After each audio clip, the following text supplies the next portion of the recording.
സംസ്ഥാനത്ത് ഒരു ചെറിയ ഇടവേളയ്ക്ക് ശേഷം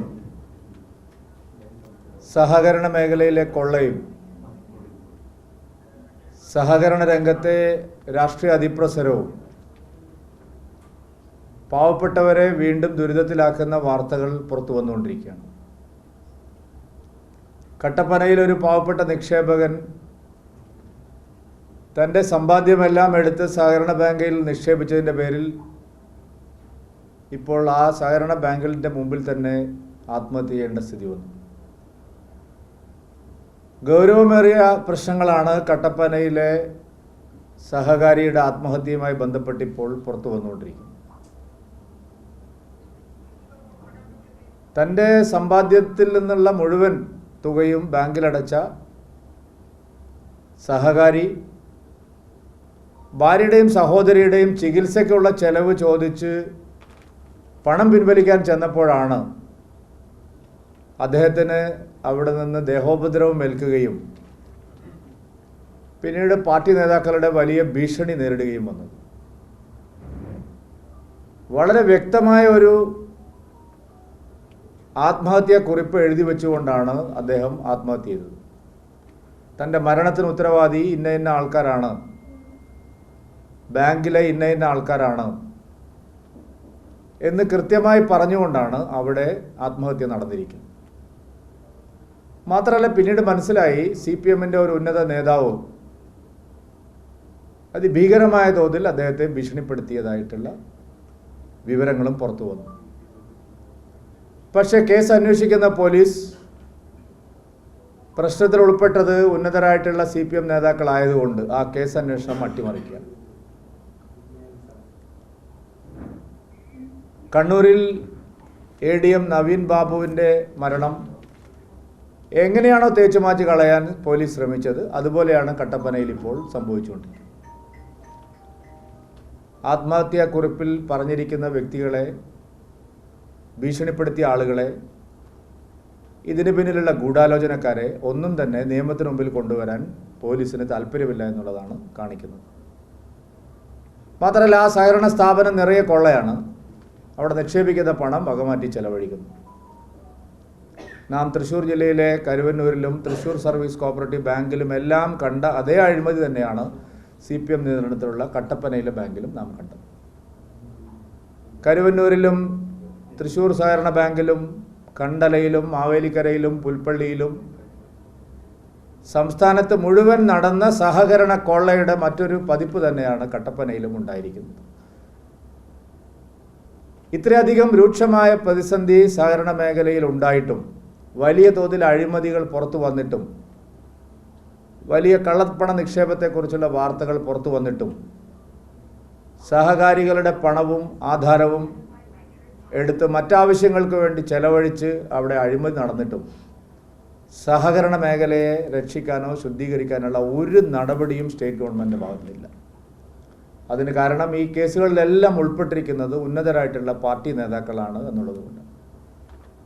സഹകരണ മേഖലയെ ശുദ്ധീകരിക്കാൻ കേന്ദ്ര സർക്കാർ സഹകരണ നിയമത്തിൽ വലിയ ഭേദഗതികൾ വരുത്തി.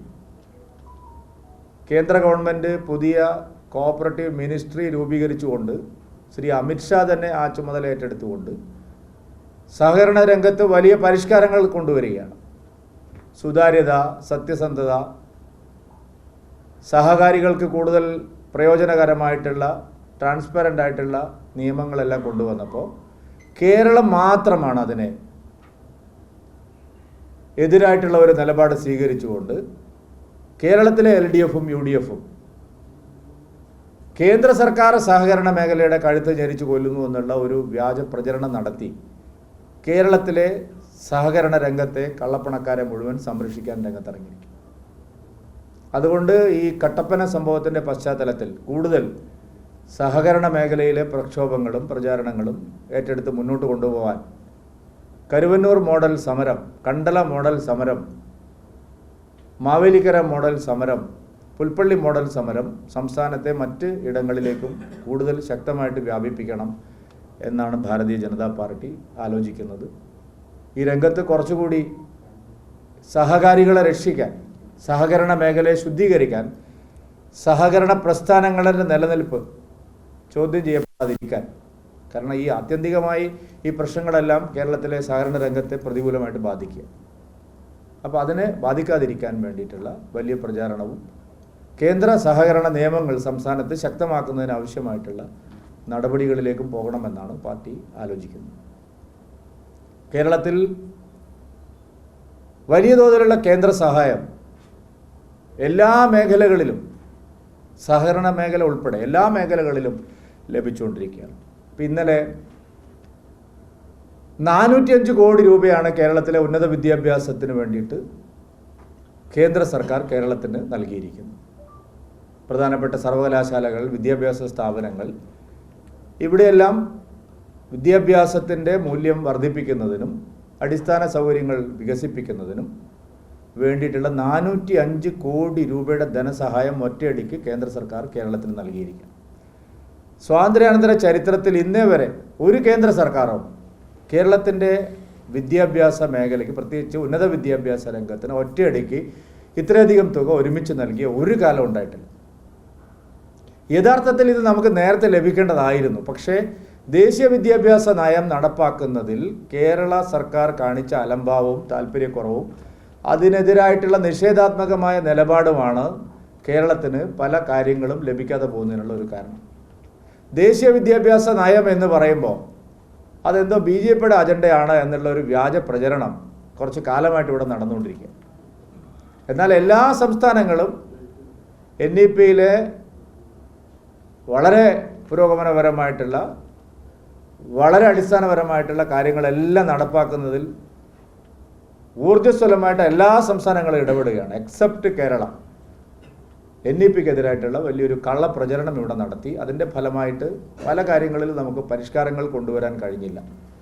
സഹകരണ രംഗത്ത് പറഞ്ഞതുപോലെ കേന്ദ്ര നയത്തിനെതിരായിട്ടുള്ള കള്ളപ്രചാരണം സഹകരണ മേഖലയെ എങ്ങനെ തകർത്തോ അതേപോലെ വിദ്യാഭ്യാസ മേഖലയിലും ഈ തരത്തിലുള്ള ഒരു പ്രചാരണത്തിൻ്റെ ഫലമായിട്ട് നമുക്ക് ഒരുപാട് കാര്യങ്ങൾ നഷ്ടമായി. കാശ് കിട്ടിക്കഴിഞ്ഞപ്പോൾ ഉന്നത വിദ്യാഭ്യാസ മന്ത്രി പറയുകയാണ്, ഞങ്ങളുടെ കോളേജുകളും വിദ്യാഭ്യാസ സ്ഥാപനങ്ങളൊക്കെ വളരെ മികവിൻ്റെ കേന്ദ്രങ്ങളായിട്ട് നമ്പർ 1 ആയതുകൊണ്ട് ഞങ്ങൾക്ക് കിട്ടിയതാണ്. അങ്ങനെയല്ല. വിദ്യാഭ്യാസ മേഖലയെ നന്നാക്കാൻ വേണ്ടിയിട്ടാണ് ഈ പണം തന്നിരിക്കുന്നത്.